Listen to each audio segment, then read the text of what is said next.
دریاچه ارومیه 40 سال پیش چطوری بوده و الان چطوریه و چه تفاوتی با همسایه‌اش یعنی دریاچه وان داره، در حالی که این دوتا دریاچه فقط 165 کیلومتر از هم فاصله دارن. تو عکس اول دریاچه وان رو می‌بینیم در سال 1987 که حجم آبش 607 میلیون متر مکعب بوده و الان یعنی در سال 2024 هم این دریاچه 607 میلیون متر مکعب حجم آب داره و حتی اگه بیشتر به این عکس‌های هوایی دقت کنیم می‌بینیم بیشتر هم شده.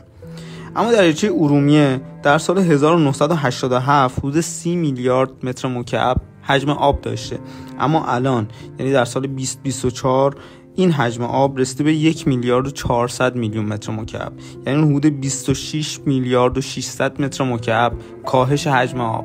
و حالا دریاچه‌ای که زمانی محل تردد کشتی‌ها بوده تبدیل به یک شوره‌زار شده. به نظر شما چه سرنوشتی در انتظار این دریاچه است؟ مقصرش کیه و چی کار باید کرد؟ این پایین حتما نظرتو بهم بگو.